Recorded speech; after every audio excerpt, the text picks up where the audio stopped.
This is Sports with Blake.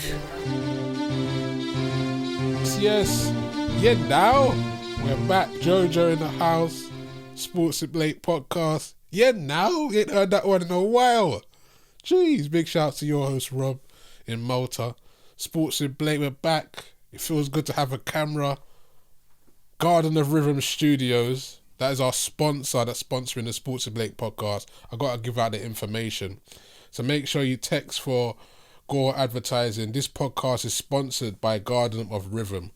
Gore hosts live music events in London, shining a light on the new up-and-coming talents. Their next event is coming up on the 20th of May. Go check them out at gardenofrhythm.com or find the link below. Trust me, you got to match up the Garden of Rhythm. It's pure vibes, you know. The garden vibes, the Garden of Rhythm. Make sure you go check that all out. But anyway, we're here, we're in. It's a Sports with Blake podcast. Pleasure to be back with you, talking all those sports topics. And we're going to get right to it. Jojo, what's the first topic we got there, mate? So we're going with Derek Chisora versus Joseph Parker. We've got a big boxing card coming up. Pay-per-view business this Saturday. We've got Chisora Parker, you know. Two big heavyweights in the heavyweight division. Two fighters that I've had a key eye on for many years, and their progress. You know, Chisora's been in a lot of wars over the years. You know, he's fought Dillian Whyte twice, and had arguably some of the best fights ever in the heavyweight division. Especially those two back to back. Those were incredible fights. Parker also has been in some interesting fights. Notably, Anthony Joshua, you know, it was a big fight with him, and he had a great fight with Dillian Whyte as well, where he nearly took Dillian there, but Dillian, you know, he held on and got the win. So I think it's going to be a very close fight. I want to make my case for kind of both fighters, and then I'll kind of come to a decision of who I think is going to win on that fight. So I think Derek Chisora, animal, comes forward. I met him one time.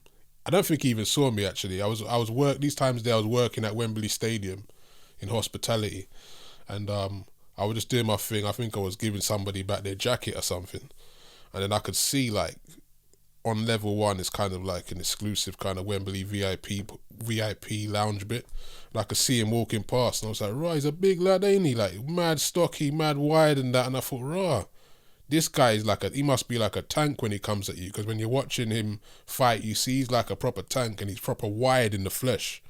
So when I just saw him in the flesh, and I think, wow, okay.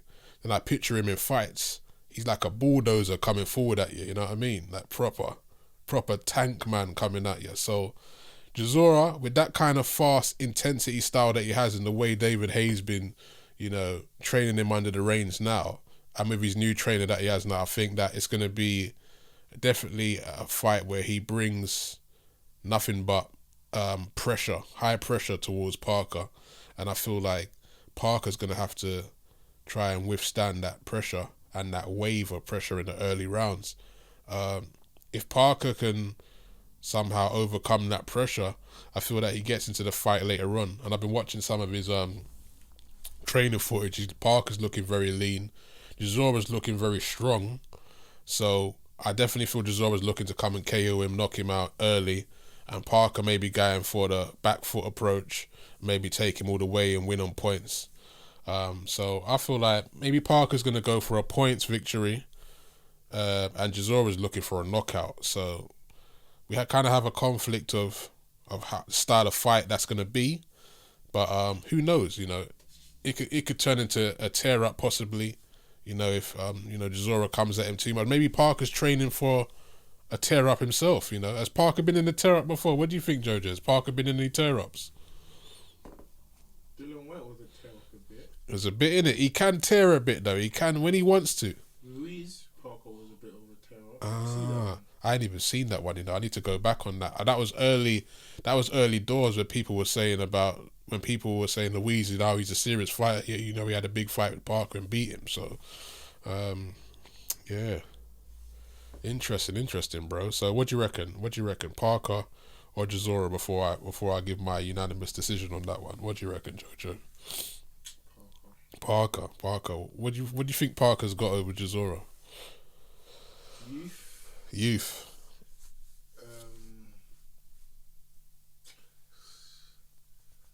I think he's just been in them. He's had the tougher fights. Yeah. Like Dylan White. AJ. Dylan White, AJ, Louise, yeah. The other Fury. Oh yeah, Huey Fury. Yeah. Yeah. He's had, like Chisora hasn't had a big fight. Yeah. With one of the bigger heavyweights in a while. Who was the last major heavyweight? Well, we fought Usyk recently. Didn't he? But then is Usyk a real heavyweight? Yeah, he is, but he hasn't put on that timber yet. He ain't put on that big weight yet. He ain't at them 5 steaks a day yet. But I think he'll get there. But he did put up a good fight. I think undoubtedly that could have been a draw. That fight could have been a draw, 100%. I didn't even think that Usyk won that convincingly. He looked like he was on the back foot a lot of the time and was struggling to deal with all that pressure. But going back to Chisora Parker, I think that Chisora, I'm going to go with a Chisora KO, bruv. I'll go with a Chisora KO. I think Parker is numbered in this fight. I feel he's been a good fighter, good Samaritan. I like his personality. I like his vibe, his energy. But I feel Chisora, when War Chisora comes out, he comes out, and I think he's in his hometown. He's going to come for war, and he's going to come and deliver. I'm going to go for Derek Chisora in rounds 5 to 7 by KO. Haha, predictions. All right then. Katie Taylor versus Natasha Jonas. See what? I'm loving women's boxing right now. Big fan. Shouts to Terry Harper. Excuse me if I got your first name wrong, but big up Harper all day long. Big up Shannon Courtney, loving Shannon Courtney. Ebony Bridges, I watched that war the other day. That was a battle. Big shouts to Ebony Bridges. I'm loving the women's division. Natasha Jonas, excellent fighter, former Olympian. I'm really big fan of her commentary as well, and just the way she is as a personality. I watched her last fight against Harper. Again, I thought Tasha won that fight. I was sitting there, I think I messaged Craig Richards. I was like, Craig, mate, she was robbed right there. So for me, I think Natasha Jonas, I'm very happy that she's got this fight with Katie Taylor, who's another Olympian. They actually fought in the Olympics, both of them. Katie Taylor won. But Katie Taylor, another legend. Really love her personality, love her boxing style, very slick. Excellent operator. She boxes like it's JoJo. She boxes like it's opera. You know, it's like, you know what I mean? Boxing, opera, it's just class, shot selection, on point. You know, some people box like it's like artwork, you know what I mean? It's like a painting. You know, they just match the dots nicely. Everything looks smooth and crisp. That's why I would describe Katie Taylor. Tasha Jonas, she's just another warrior. Like, she goes in, she gives her heart, puts her all in, you know, leaves it. She's one of them ladies who leaves it all in the ring no matter what. She'll give her heart and soul. So for that fact, I believe that this fight is very close for me. If I was to make a decision on it, this one, my heart wants to go with Natasha Jonas, but Katie Taylor, she's such an operator, undefeated, unified champion. I'm going to call it a draw. How about that? How about that? You thought I was going to swing either way there, but I go with a draw. I can't call it. I can't lie. I can't call that one. They're both operators, you know. Katie Taylor and Natasha Jonas are operators. I'm going to call it a draw or possibly a split decision somewhere. I don't know who to. Sports with Blake. On Dan Blake TV on YouTube. Shout out to the Garden of Rhythm. We're rolling. We're in the rhythm of sports right now. And we're talking the boxing pay-per-view vibes. Saturday night. Can't wait. It's a big card, you know. Big card. And my guy from South London, Crystal Palace, I've known for years. From the ends, local lad. Craig Spider Richards. He's fighting Dmitry Bivol from Russia. Big fight. Champion right now. Light heavyweight division champ. Against Craig Spider Richards, who is the current British light heavyweight champion. recently had a great win over Shakan Pitters, you know, clean knockout. Big shouts to Craig Richards on that. And he's going into the fight of his life. The fight of his life, Jojo. What do you reckon? The fight of his life. What do you reckon? British level straight to world level. What's your thoughts on that, though? What do you think? It was time. You think it's time? This is what I'm trying to say. I'm like, Craig's a big man, you know. Craig has been, he's one of the, I said to him, he's been on Matchroom for time, you know. Craig has been on Matchroom Boxing before, when AJ first started, Craig was on Matchroom, you know. So he's part of that Matchroom legacy, but cause like, I feel that Craig, he's not the biggest media man and all that.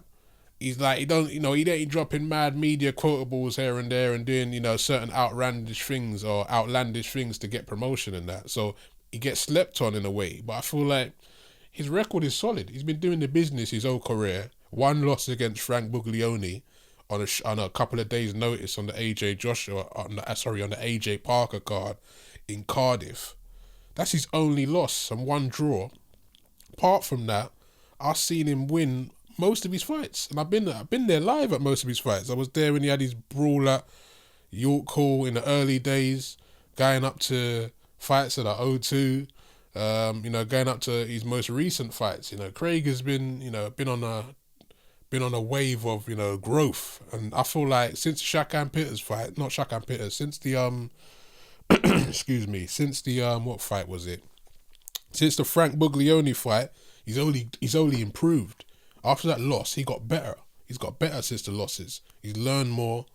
And then when he went up from, we talk about it in the interview anyway, because I interviewed Craig Spider Richards, and we're going to get into that a bit later on the podcast.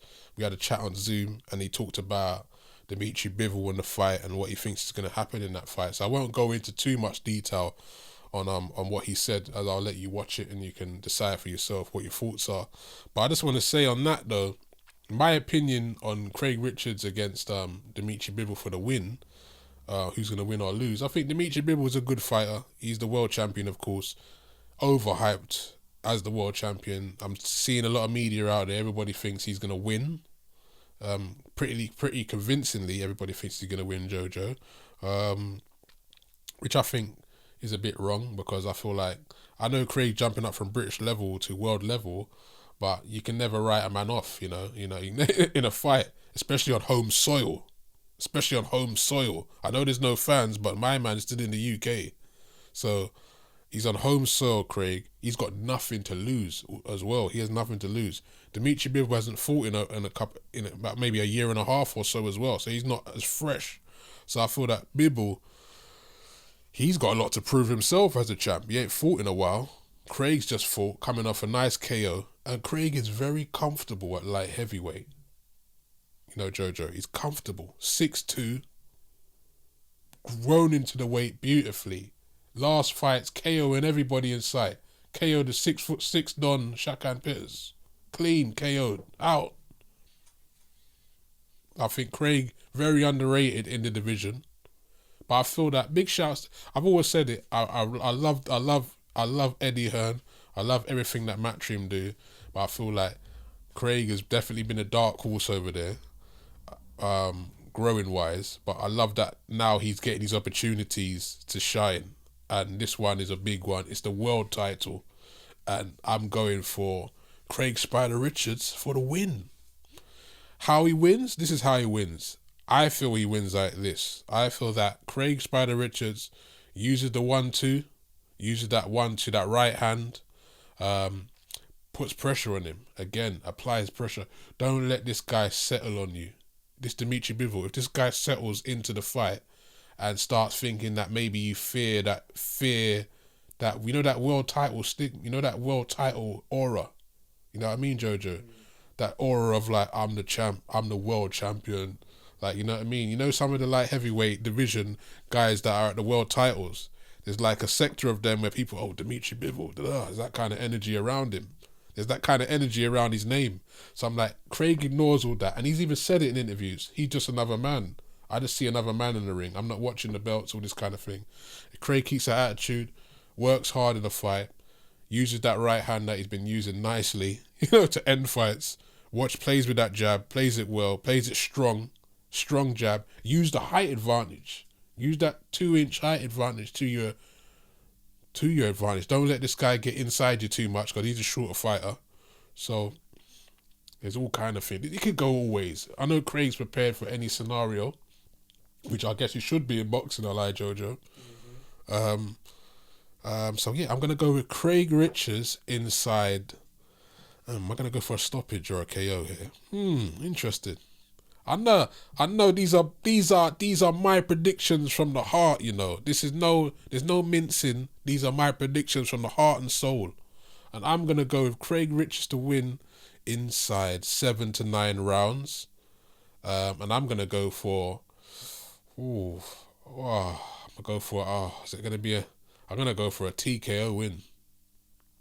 Go for a TKO, bro. I think he stops him, bro. I think Craig stops this Bivol guy. I think he stops him. That's it. What do you give me your opinion on this one, Jojo? Let me hear. I need some backup on this because out of all the fights on the card, this one, the way the public have put this one is like Craig has no chance, bro. Especially the boxing connoisseurs. A lot of the boxing connoisseurs, I'm not naming no names, but there's a few boxing connoisseurs out there. You see them, and they're influencers. You know, some of the boxing connoisseurs that have got a lot of spirits in the game. A lot of them are giving that card to Bivol, but I feel like you can't sleep on Craig Spider. You know, You can't sleep on him. can't sleep on the Spider. And a big shouts to Steve Brunts from Five Live. Does a great boxing podcast over there at the BBC. Big shouts to him because I remember meeting him one time. He was at a David Hay event. I think he was there. He was there. Did you do the Did you film with me when we done that red carpet thing? Nah, this was another cameraman. Nah. So I done some red carpet thing for the Intent movie. Yeah, that was it. The Intent movie. Then we went to this David Hay event down the road. Like, big shout out to Nick Bright, brought me to that. Met Steve Bunce. I remember we was talking about. I said, you know about Craig Spider Richards? He's like, yeah. Awkward operator. And I was like, that's what I want to hear. I'm like an awkward operator. And that's what Craig is. So, Craig, I know, you know, he's from my area. Big love to Craig. Been supporting him his whole career. I'm wishing him all the best. It's his world title time, his moment. And I'm hoping that he cleans up and gets that victory. That's my prediction on that fight. That's what, yeah. Yes. So Sports with Blake. It's 2021. It's a big year. Dan Blake here in the Zoom, having a chat with my good mate Craig the Spider Richards. You know, the current British light heavyweight champion. What is going on, sir? How are you? I'm good, man. I'm good. I'm all blessed, all well, in a good position. I'm nice, man. This is it. You're nice. We're gonna, quick recap. You fought for the title recently, the British light heavyweight belt against Shaq Peters. You're victorious. How did that feel? You know, winning on Channel 5 when there was a lot of pressure on you. The odds were kind of against you, but you came through.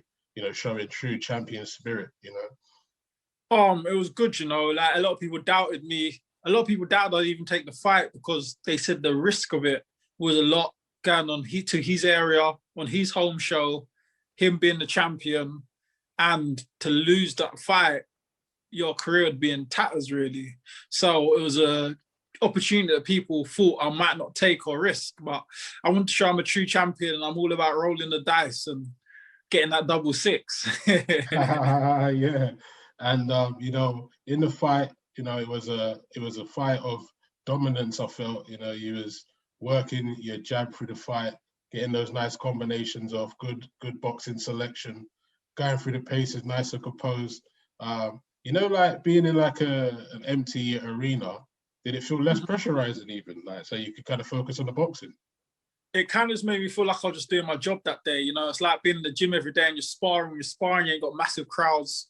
So it's just like it's just work mode, you're not there to play into the crowd, impress the crowd, you're just there, get the job done, focus on the fundamentals, the boxing skills, the game plan, get your title and run off into the night.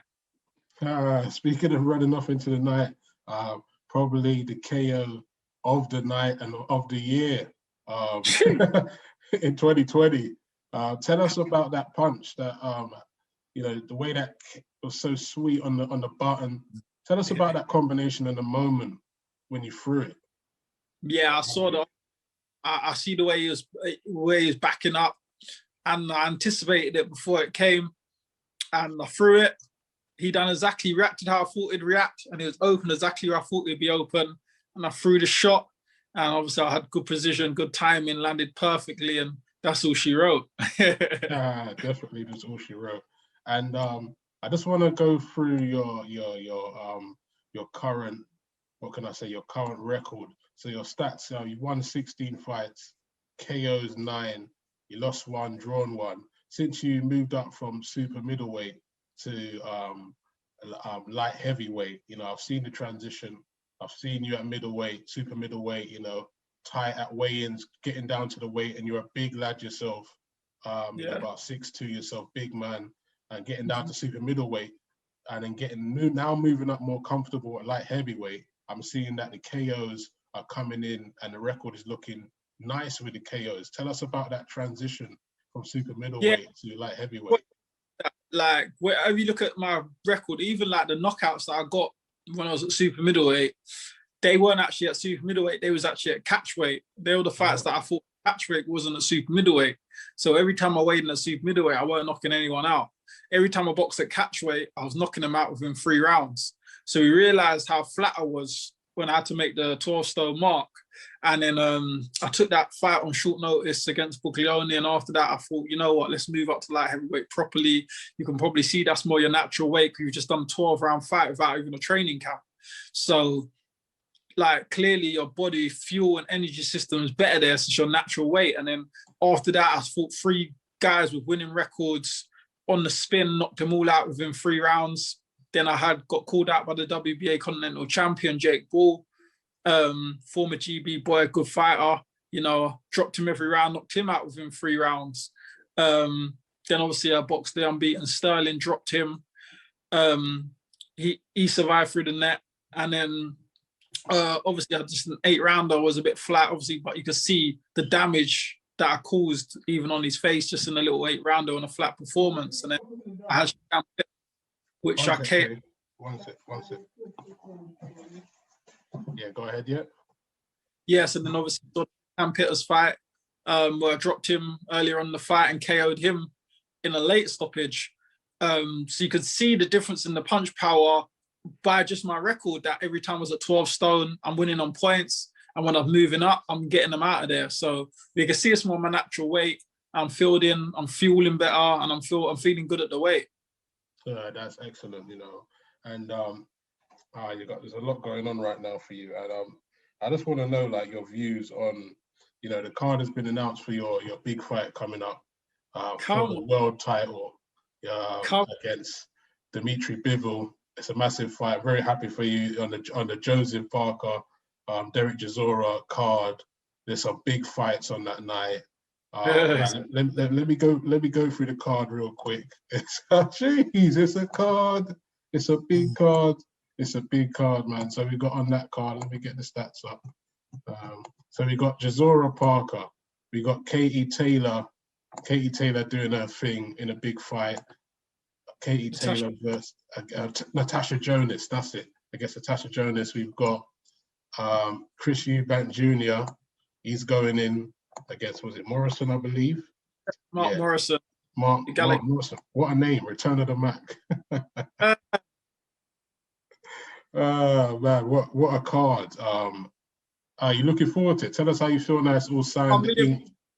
Every one of them cards on the headliners, all of them could be a headliner on themselves, by themselves. All the ones, these main fights so far. Massive fights, and I'm excited to be part of a big pay-per-view Sky Sports box office show in my own country, and also for the world title on a massive platform. I can't really ask for much more than that. You know, the opportunity is massive. I'm just so excited. I feel like, the excitement I'm feeling is usually the excitement if I've won the title already before the fight. So, you know, I'm buzzing for this. I'm up for the fight. I'm going to be training very hard. I know I saw him saying yesterday or the day before that he's watched a few of my stuff, and he'll be training very hard himself. He says he understands I got power, he understands I got speed, a good jab, and he'll be training hard for this. So I know I'm expecting a good Dimitri Bivol to come out, the best version of him. And I'm going to prepare for the best version of myself and come May the 1st, you know. This is it. And I've been, I've had a look at some of his fights. I feel that, man, I feel you can win this and take that world title home. People are gonna, I don't know, watch this and think, oh, no. But this is how I feel that you win this, bro. I feel that, like, by watching him fight, I feel like you put some pressure on him, that controlled pressure on him with your size, enforce your will on him. I think you're going to cause him some big problems. You could either do that early or you could do that late, because I feel with him, he's got good stamina, he's got a good tank. So that's one thing you have to watch out for him. He's got a good tank. So you could go late with him, maybe keep it composed, go late, or you could just stick it on him and see if he cracks early, you know what I mean? Because I feel like you put pressure on him, he seems a bit vulnerable here and there. So, that right hand, that jab, that right hand, shot selection, I feel that those are a couple of his weaknesses there, man. He looked like he put pressure on him. Yeah. Problems, man, I hear you, definitely, man. I hear you. And it's sort of fighter that you got to prepare all around the board for. You got to expect everything, a boxing match, a war, the lot, to grip down, to be smart, everything. You got to prepare around the board. You don't want to become unstuck. You don't know what he's planning, so you don't have plan A and he's got a plan to counteract that. You got to make sure you've covered every aspect around the board, and I'll be preparing diligently and hard for this fight. Oh, wow. It's amazing. So it's all signed. Everything's ready to go. The big fight. It's a moment of truth, bro. And everybody in South London, the world, we're all behind. All the Craig Spider Richards fans are behind you. The ones that's been there from the journey from the beginning, from when I saw you take those early tube journeys, maybe 10 years ago. Sports with Blake. Turn up the man. Come on, Big shouts to Morrison there. Chris Eubank Jr. Wow, I've seen him fight one time at the O2 as well. I think it was on the AJ card. It's a long time ago in there, but brilliant fighter, I'm not gonna lie. This guy, he's got like a love and hate relationship with the UK, right? What do you reckon? That love and hate thing with him, innit? Hate and love. Yeah, it's like the media. It's like the media. Like some like him, some don't. But I think he's a cool guy, man. I think he's sound. He's as a good operator. Again, another good operator. Got good tank, good engine. Always consistent with the pace, energy. Very strong fighter. And I feel that it's good to see him get this fight, out the way, and hopefully he can move on to some more bigger fights. I would love to see him in with Canelo, to be honest. I think he'd give Canelo a run for his money. Yeah. What do you think? Because stamina-wise, if you're talking like just some stamina and some gut and some engine to kind of give it a go and not maybe run away, because I think a lot of people run away from Canelo in the ring.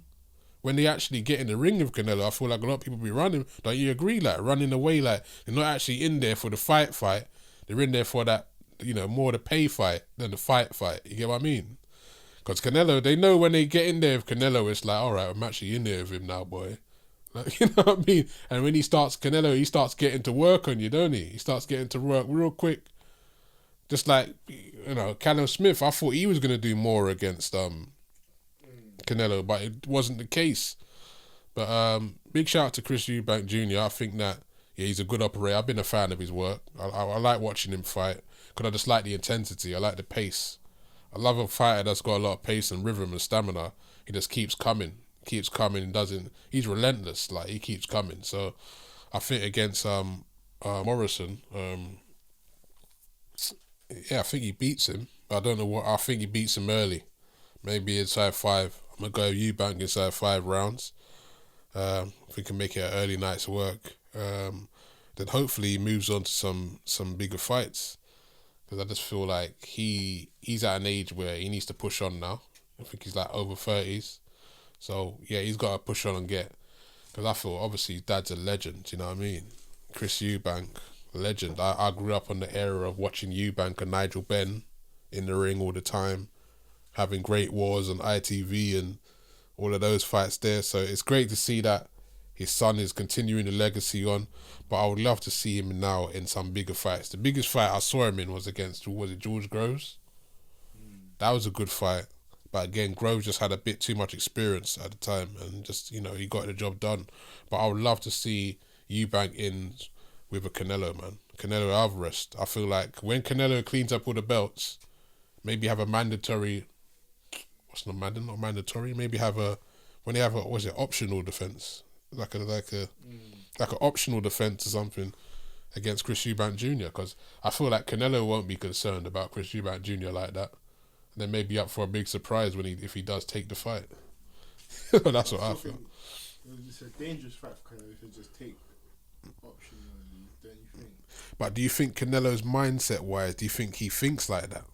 Do you think he thinks strategic enough like that? Because the way, with his relationship with Eddie Hearn and the way it seems, is like, right now, obviously he's on an undisputed mission. So he's like, give me everyone with the belts in that division and I'll beat them. I don't care. I don't care who they are as long as they got a belt. Yeah, so yeah, I feel like Chris Eubank Jr. Canelo would be a good fight. I would love to see that fight happen. So let's make that happen after Chris Eubank, you know, I think wins against Mark Morrison. Then he goes on to fight Canelo at some stage. I would love that fight, or him, Canelo, or say or Golovkin. Golovkin would be a good fight as well. I know he's been calling out Golovkin as well. So Canelo or Golovkin, you know, that would be good fights, man, for Chris Eubank Jr. I feel he needs a big step up. He needs another, after he fought George Groves, he needs to get in there with another huge operator. He's definitely not going to fight. He doesn't want to fight Billy Joe Saunders again, so he's got to move on. Sports with Blake. On Dan Blake TV on YouTube. Right, yeah, let's get to it. AJ against Tyson Fury. The contracts have been signed, I believe. I don't know, I can't confirm, but that's what I'm hearing on the streets. So it's gonna be again a fight of two tails. One's gonna come in, I feel like, going for that KO. I think that's gonna be Fury. I think Fury's gonna come in gun ho, come for the victory. But AJ, I feel, is gonna be coming more technical, more skills, just like he showcased in the fight against what's this guy's name again? Oh my God, what's his name again? Oh, Pulev. With the fight against Pulev, yeah, that fight, AJ was very technical. You know, technical skills. Was doing all sorts. The uppercut was doing a madness. You see the uppercut was landing there, freestyling the uppercut from different angles. Yeah, he was doing all sorts in that fight, you know, experimenting. So I feel in the Fury fight, I feel he'd be doing even more experimenting. I don't think he's gonna be too cautious. What do you think? I think it just depends on the plan the coaches come up with. Yeah. Because I don't think none of them. Because how do you prepare for a Fury? Yeah, I don't know. I just think you can't come in scared. You can't come in scared, bro. Because who fights like Fury? This is it. So I feel like, yeah, you can't. AJ's just got to come in and do his own game, do his thing, stick to his A game, and go for it, man. Go to knock that brother out, man. I feel like don't go and play that. I feel like don't play the back foot game with Fury. I think he should just meet him in the centre, bruv, and go for it. Cause I feel like that's what his trainer does, isn't it? Sugar Hill, his trainer is about forward fighting. He's not about anything else. If you know his history, Sugar Hill, that's why he was put in place. Fury never fought like that before, Sugar Hill. When would he be running forward to come and attack a man like he did against Wilder? You know what I mean? That weren't the old Fury. So, and considering the guy's like 6'10", all of that weight on him, heavy dude, it made sense for him to fight that way, to be honest, innit? You know what I mean? It's like, why not use your size and impose yourself on people like that and win a fight in the most aggressive way you can? Why not? Why play that back foot dodging and weaving game he was playing for years, like against all kinds of fighters. Why not go and meet guys that you're much bigger than, right? You know, take it to them. You know what I mean? Take the intensity to them. Put your weight, your body on them, all of that kind of stuff, which is making them tired, which it did to Wilder, and which notably just finished Wilder completely, you know. And I feel like against AJ, I thought he was going to try the same thing. I don't think it's going to be nothing new. Because what's he going to do? Play defensive game again? I doubt it. Not with Sugar Hill as a trainer. Sugar Hill trains for knockout. If you know Sugar Hill's style, you know that Sugar Hill trains for knockouts, and that's what he's going to come and do. So AJ, I feel, needs to do the same thing, man. Just meet him in the centre, bruv. Best man win. You know, this fight's not going to go long, so I'm going to call it early. It's not going to go long. I thought this fight's done in 5 rounds, max. I can't see these two, man. Can't see it. I just don't see either of them doing the defensive thing. Don't see either of them playing defense on this one. Someone's going to get knocked out early. Both fighters are great, but for me, I'm going with AJ for this one. AJ knockout, bruv. Inside 5 rounds, I'm going for an AJ knockout. I feel like Fury can win as well. He has aspects where he could win if he does the same thing. But my gut is telling me that AJ is going to catch him with the uppercut. My gut's telling me AJ's going to get him with that uppercut. But reason being because that uppercut, he's one of the only man in the heavyweight division that uses uppercuts regularly. No, none of the other heavyweights. Jojo, any of the other heavyweights using uppercuts? No, Dylan White's more of a hook, man. Hook, left hook. On the button, gone, good night. Sleep tight. PG tips. But like, that's it. None of them doing though that is gonna win the fight, people. Remember, Sports with Blake. I'm not telling you to bet, but yeah, 5th in 5 rounds. I woke up in my sleep, bruv, and I said that's the bet I'm gonna do. At least one of my bets anyway. Don't bet. Gambling's dangerous, guys. I'm not promoting gambling, but me, it's my money. I do a little. I'm not promoting any companies either. But I may put a little something on the fight myself. But I feel like AJ inside 5 rounds, uppercut's gonna land, and it's gonna be good night. And it's not gonna be like that getting up like Undertaker and shit. This ain't no Grim Reaper. This ain't no Undertaker moment. Remember the Undertaker moment, bruv? We have to give a champion salute to that one. That Undertaker moment. Oh my God. Where Fury got up and launched himself up like Taker from WWE. Oh my days. Now I think AJ gets this one. Cheeky uppercut, ends it. KO. Inside 5 rounds. Bang, bang. AJ for the first one, and then we'll see when they double up in the second fight. But I feel it's AJ's time, man. Redemption is here. Second time, he becomes the unified champion of the world. History's written, and that's it, man. We're gonna go with that. What do you reckon? Give a prediction, man. You can't cop out of this, Jojo. We need a prediction on camera. My money's on Fury. Oh, you're going with Fury? Okay, give me your case. Give me your case. I'm sorry, but it'll be. I think it's gonna be a technical masterclass from Fury. Oh, you think so? You're going with the technical masterclass. What, you're going to be dodging and weaving in and out, head movement. He's just too much of a, Yeah, just shoulder rolls and all that. Yeah. Do you think? But with Sugar Hill being a trainer, do you think he continues with that approach in the fight? Well, I think because I think Fury has a larger tank. Okay, that's the stamina wise, yeah. I don't think Joshua can go the rounds the way Fury can. Yeah. I mean, what do you think? Do you think Joshua can go the rounds? This is why I say Joshua does it early. I don't see him doing the whole 12 round thing, because I feel the pace of the fight is going to be very fast paced. Because I feel like when they meet each other, it's going to go off. It's going to go off, and the atmosphere. Every time they exchange, the atmosphere is going to get them. I don't know if it's 20,000 yet, 50,000, 80,000, but whatever's in that stadium, as soon as them man land in the middle, one hits one, and remember that pit. Remember that, but we have to remember that bit. When there was no fans, hold on. Fury may have, there's a couple of, when two fighters meet in the middle and they actually connect to each other, I feel that's the real fight or flight moment, isn't it? because it's like when they actually connect with each other, and then a crowd are involved. The ooh, the ahs, and all that atmosphere. When the atmosphere bit gets involved, I thought that's when you see whether you're gonna fight or flight mode it. You know what I mean? Who's gonna swing next? Who's gonna get the next connect? You know what I mean, or whatever. So, I think those are gonna be key moments in the fight. Who lands first? Who gets to the middle of the ring first? Who takes the middle of the ring? Who takes the center? Who puts the intensity first? Look at Fury against Wilder. When they fought, he went straight to the middle of the ring and took center of the ring first. Put the pressure on Wilder first, and then that was it. Good night. After that, he set the intensity. It's whoever is gonna force their will.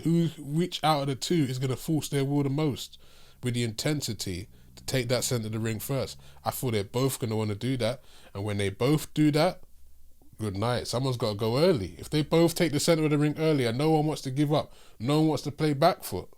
I don't see them playing back foot in this one. I'm telling you. I think I heard Johnny Nelson say it. I think this one's going early as well. I believe it's going early, and I believe it's going to be a cheeky landing. It's going to be a landing in the middle somewhere, where it's going to be similar to AJ clipping Klitschko. When he clipped him, they're exchanging, boom, out of nowhere, just come out of nowhere. Because this is the cheeky shot that no one prepares for when they fight AJ. This shot, and you saw him lick that shot on Pulev at least 8-9 times. True. So he's in that gym in Sheffield, Finchley. He's putting work on that jab. If Joshua catches him flush, twice, flush, if he catches power. First one, you can. If it's not 100%. If he catches him the second time, done. And one thing I worry about again the Furies as well. I worry sometimes with the taller fighters when they get inside with the shorter fighters. It's the uppercut is clean. It's perfect for AJ. Shorter fighter. What, AJ 6'6", him 6'9". Yeah. Boy, when I saw AJ in the flesh, I was like, blood clot. But it's a big guy. That looked like 6'9" to me, my dog. 6'9", they all look the same at that height. But 6'6", yeah. AJ, that uppercut. He's the shorter fighter, so that's the kind of stuff he's going to be going for, innit? He's going to be and at the short, that's landing straight on the button when he comes inside. He's going to be AJ. But the thing is how if you're going to get inside. That's what I think about. Oh, you think he's going to come out? He's going to be fright. He's going to be popping that jab. He's going to be popping it. Because Fury's got the reach, man. He's going to be popping that jab, popping it, range finding, feet finding, slipping footwork, and this is what I'm trying to say. How he does it is if he forces his will. If he forces, just the way Fury forced his will on Wilder. Because before that fight, everybody thought Wilder was going to force his will on Fury, didn't we? We all thought of the Bronze Bomber as the ultimate KO killer. KO killer, you go near the Bronze Bomber, it's over. Nobody ain't going to rush to the Bronze Bomber, are they? No one's rushing towards Wilder. But it was the complete opposite. Anyway, boy, as you can tell, we're getting into this one. But you know what? I'm going to call it. Jojo's called for Fury to win on, is it points or KO? Points or KO? Points win. It's sensible. I thought that's a decision I'm hearing people talking about. But when people are talking about AJ, I'm hearing people talk my way as well. AJ early. But when you asked, but just to end it, when you asked how he wins against Fury, who's coming with that jab and increasing, with the height and the range and that, I thought he has to take the fight to him. He can't do the same. I feel he can't do the Pulev, the Louise thing, Louise rematch, where, he's playing. Yeah, he can't do that. I feel this one, bro, bring it to him, bro. Bring the muscle. Bring the muscle. Bring the muscle. Bring the danchness. Bring the 1-2s. Bring the pressure to him. Bully him, bro. Bully him. Use the strength. Use your man strength. Use your muscle, AJ. You're a muscular man. Use the muscle. Use the muscle and rustle on him, Use the muscle. I don't even know if that's a word, but I made it up right now. Sports with Blake. Use the muscle and rustle on him. You know what I mean? And then come forward, bring the fight to him. Use that uppercut. Trust me, if AJ uses that uppercut, it's over. Inside 5 rounds, that's my prediction. Anthony Joshua, inside 5 rounds, uppercut finish. How about that for a prediction? Okay, cool. Okay, now we're going to talk football now. Football, I love a game. So we're starting with the football Super League. Super League. Well, we've been hearing rumours about that for a long time now. Up and down rumours and, talk about it happening. I thought it was a cool idea when I first heard it. Just all the best teams in Europe getting together, having a little dance around in the league. But then I thought, obviously, the Premier League would continue while that's going on. I thought that'd be a little side thing. But then, obviously, it's come out recently in the middle of lockdown that they're just going to start a Super League out of nowhere. So timing's wrong, number one. No one don't give a shit about that at the moment. The timing is wrong for a Super League. We are in the middle of a pandemic. People are just trying to survive. We've had football with no fans for nearly a year. Fans came back, then they got taken away again. And now you want to do Super League and take the fans away, take the competition out of the game, when the competition out of the game with no fans has been a downward spiral for nearly a year. The fans are in an emotional state right now. Then you want to put more pressure on the fans by being ignorant owners, by making some kind of crazy announcement about a Super League. It's just not. It's not the time, and it's not a responsible decision. Really, in my opinion, it's like, feels like the players and the fans haven't really been consulted on the issues. There's players speaking out at top level.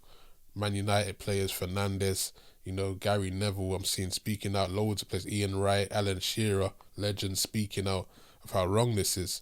And yeah, I feel them. I feel like if you're going to do a Super League, there's ways you can do it, but I feel like the way they're going about it is just completely wrong, Jojo. You know what I mean? I feel like having a league where there's no relegation, I'm hearing that sounds ridiculous. There's no way that people can get into the league. It's no like, so where's the competition in that? It just sounds like you just want to get some of the alleged biggest clubs together, or the alleged top 6 or whatever together for the sake of it. And I realised, if they realise that the Premier League tables be changing all the time.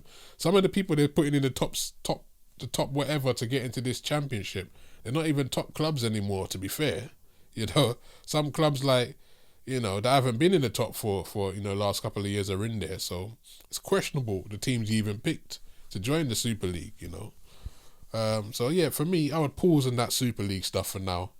If you're going to try and do a Super League, you need to fix up and do something completely different and get the fans' approval and make sure everybody's happy with it, before you can do any kind of Super League or a next tournament.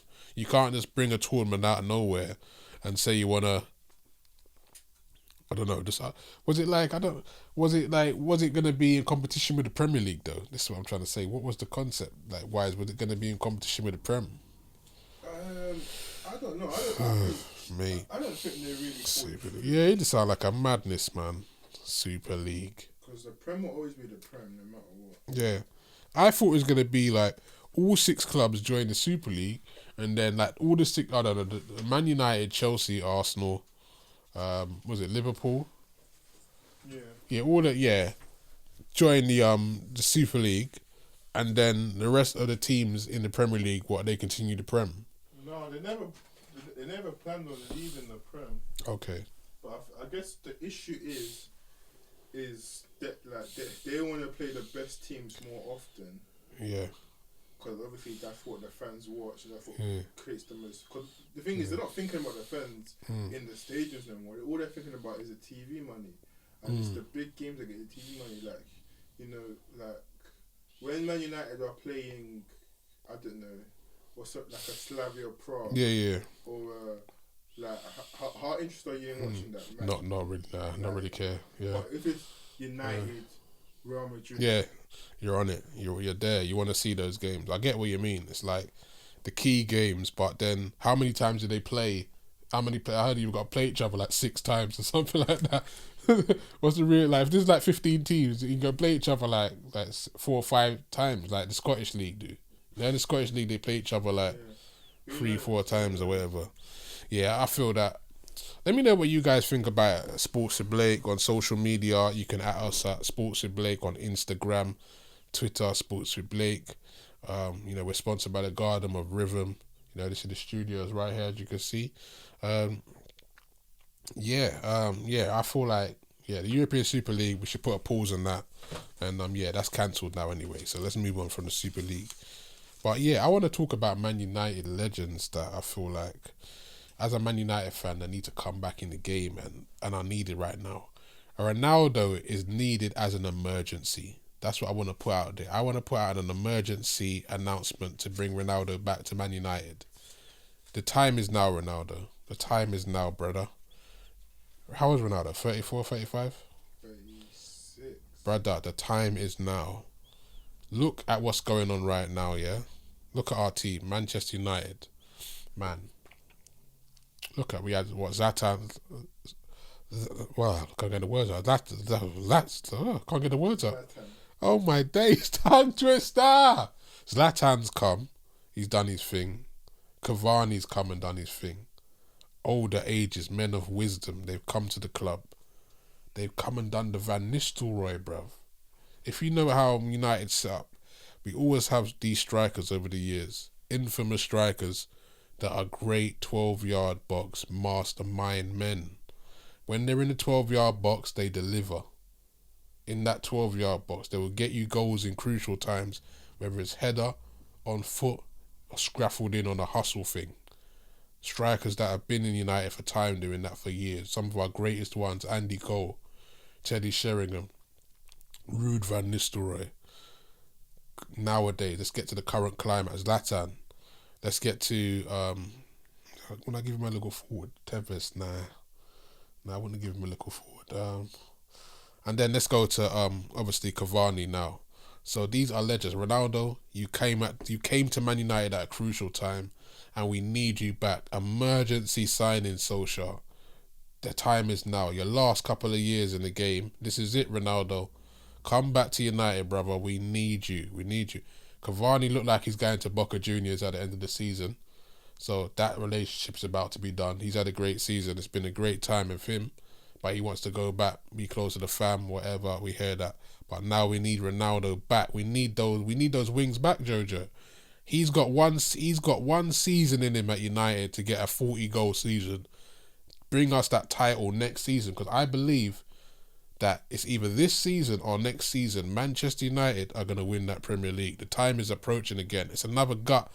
Dan Blake or Sports with Blake, I go with my gut feelings, and this is what we're about that gut decisive thinking, yeah. And I feel that this season we still could win it. I'll get into that in a second. But next season is going to be the season I think we win the Prem next season. We're ready now. I feel like we've got the consistency. Everyone knows about our away record. We don't lose away.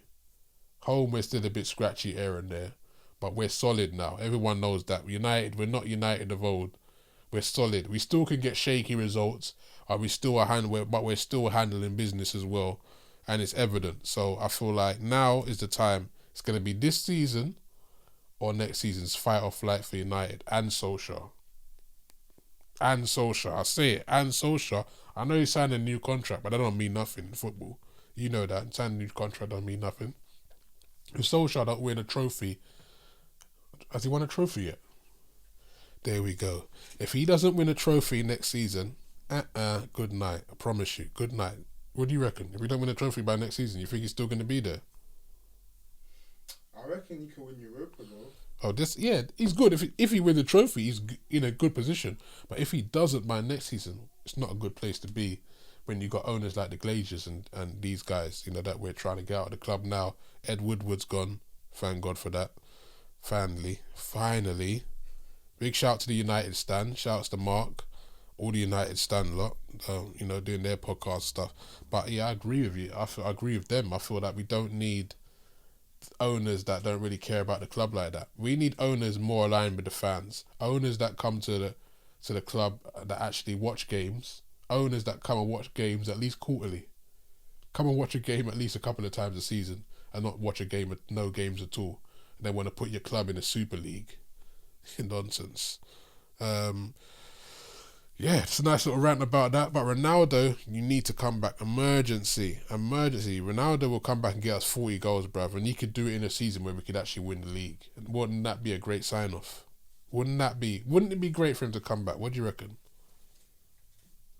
I think to end his career at United, it's got to be. With Solskjaer as manager, come on. If this is not a time to do it, your old player. Is Ronaldo still? He's still a baller. He's still scoring goals. Juventus, he's still banging them in. He's still fit as an ox. Still Ronaldo trained like a madman, healthy. He's like a Giggs. You know what I mean? That man built for this. Yeah, I don't think we should talk about Giggs right now. Oh, well. Oh, wait. Anyway, segue. Jesse Lingard. On loan right now. We need to bring him back as well. Bring him back. Put him back in the squad. What do you reckon? Jesse Lingard. We can't sell him to West Ham with that form. We need to keep him at Man United, right? We can't sell him. Jesse Lingard needs another run. England international. Solid at West Ham. That loan spell, I feel, just to prove that you can still do it, man. Now come back to the club and let's deliver at United another one that we already have in the team that can help us win that league title next season. I feel that with Lingard, Ronaldo, possibly what's the kid's name? The kid from Borussia Dortmund. Oh, Sancho. Yeah, Sancho as well. It could be over next season. This could be. We just need one. I'm begging. Just one title. We haven't won a title in nearly 8 years. One title to get us back on track, to get our feet grooving a bit, to get the dancing shoes back, to get the James Brown vibes back here. We need one title, bruv. One title. No FA Cup, no Europa League. We need the Prem. This second place thing, it's long. Second place, being second place and being 20 points behind the other team at the top is long. It's not going to get you one of these, mate. It's not going to get you one of these. I think we should clip that bit up still. It's not going to get you one of these. So the title. Why we win the title this season? I'm going to put up the stats now. You think Man United can win the title this season? Have you looked at the stats before you answer?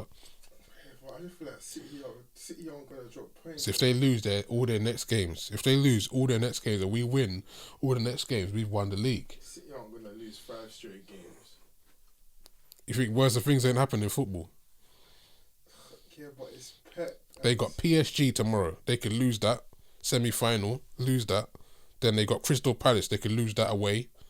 Then they got Champions League again. Then they got Champions League again, and then they've got Chelsea, then Newcastle, then Brighton away, then Everton. They can lose all of them games. They're coming away with a minimum of 5 points. And then look at Man United running. Let me see Man United running. Hold on. I just want to show the fans, everybody listening or watching, whatever. Let me show you the stats right now, because it's possible United to win the league this season. Remember, I told you, put it down, United. So United, we got Europa League semi-final against Roma. Cool. I think we got that covered. We got Liverpool. Oh, we got a couple of games as well. This Europa League's a bit tricky. We got Roma again, Aston Villa, Leicester. Oh, Fulham, Wolves. So our running, who's got the tougher running? What do you reckon? Mate, I think we've got a similar running, to be fair. Yeah, even with the European football as well, doesn't help, even though it's great competitions. But that's just gonna tire you out, the legs home and away. So I think if we win all our games, City lose a couple of games, we won the league. Simple, isn't it? Let's check the points. That Liverpool game on Sunday, though. For Man United. Yeah. Hold on. Let me check the Prem table. I think they're a couple of points there. I think they're about 8 points ahead. I think they're about 8 points ahead now. Because it is, and the thing is, we threw that away. We was in the lead comfortably, for a period at the start of January, around that time. Remember that before Christmas, January. You remember going into the new year, we were sitting pretty at the top of the league. Couldn't believe it. Clear by a couple points. And I watched every game and watched us give that shit away, like ridiculously, like just lose, dropping points for no reason, dropping points for no reason. Right now, I'm just checking out this. So look, 33 games each. Wins 24, United 19. Goal difference, only like 4 goal difference. Oh no, their goal difference is huge. They're like 45 to 29. So we couldn't pip them. Probably couldn't pip them last day of the season on a goal difference vibe. So it's 10 points though. It's 10 points. It's possible. It's 10 points. 67, 77. Bruv. I'm telling you, it's a mad dark horse shout. But I'm telling you, Man United for the Premier League title this season. 10 points. But how many games to go? 5, 6 games to go. It's anything goes. Winner stays on. There we go. All right, we're done. Where we going now? All right, top 3 moments. You got top 3 moments? All right, we're going to wrap it up with top 3 moments, yeah. Man United. I want to talk about Beckham's halfway line goal. You remember that? I'm throwing it back to that. You remember that? Wimbledon. Yeah, Wimbledon. You remember that? Selhurst Park. Man looks up. This is where I got my vibe to play football as a kid, you know, from that goal. That goal made any man think they could play for Man United. After they saw that goal, they was like, yeah, I'm going to start a football career after that. I could score from the halfway line. Yeah, so I remember watching that game. I remember Beckham looking up here and thinking, rah. He's looking up. He looked at the ball. And he just said, rah, let me just go for it. The keeper's off his line. Let me just go for it. Boom. Straight in the net. I remember it like it was yesterday. But what I loved about that goal was how courageous he was to even think of attempting that. You know what I mean? That's bravery right there, right? To think you could score from the halfway line. That's what Beckham was about, though, because he had a thing where he would curl it with the inside of his foot. That was his vibe. He used to cross the ball. He used to cross the ball like a golf shot. You know what I mean? Like a golf, just little angle to it. And that's why you see when Beckham's crosses will always land on your head or always land, because the way he had an angle to the way he crossed. You know what I mean? The way he looked up at the same time he crossed. He always looked up proper precise and he angled it with his foot, like with the cross. It's something, a technique that, you know, if I meet him one day, I'd love to ask him about, man. But yeah, that goal was one of my favourite goals of all time against Wimbledon. That was an incredible goal. What year was it? It was many years ago. Was it 99 or something like that? Let me check when that goal was. Beckham. Anyway, I'll check that later. But Beckham, Giggs' FA Cup goal against Arsenal. When he ran through the whole team, you remember that? I've seen that. Ooh, that was classic goal. I remember that game. It was a cold day, that game. It was a cold winter day.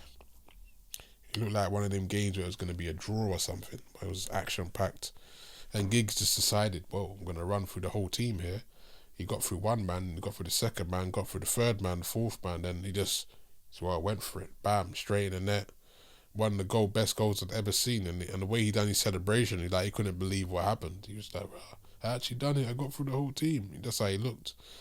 Shout out to Giggsy on that one. Then I'm gonna go with the I gotta remember what game this is. Eric Cantona. What do you think of Cantona though, bro? I didn't see a lot of him in the flat in real time. Yeah. But I mean, he's definitely a United legend. What's your team, by the way? What's your team again?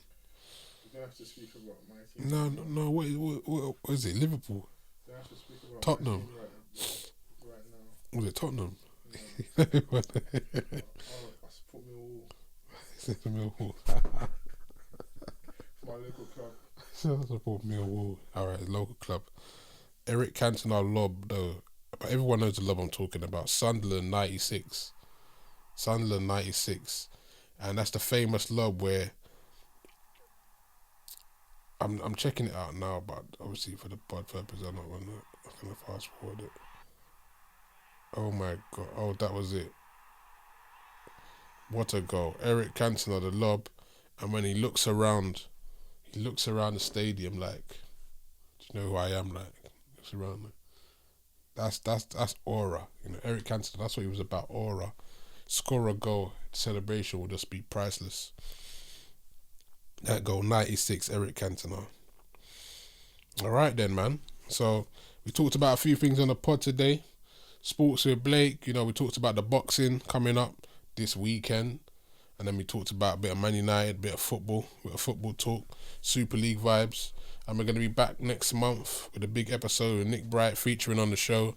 We look forward to getting Nick Bright on the show, talking about Man United and Arsenal's local rivalries over the years, a little banter about that. I'm going to be telling you like some of my favourite Man United Arsenal moments. He's going to be telling you some of his. And we're still going to be sponsored by the Garden of Rhythm. So I want to give them a shout out again one time. So make sure you text for Gore Advertising. This podcast is sponsored by Garden of Rhythm. Gore hosts live music events in London, shining a light on new up-and-coming talents. Their next event is coming up on the 20th of May. Go check them out at gardenofrhythm.com or find the link below. Remember, Sports with Blake podcast. You can catch us on all the social medias. Dan Blake Voice at Instagram, Sports with Blake at Instagram, Twitter. Look out for the podcast on Dan Blake TV on YouTube. You can catch the full podcast there. Big shout out to Jojo in the building. Sports with Blake. On Dan Blake TV on YouTube. Dan meets sports fanatics and some of the biggest sports entertainment stars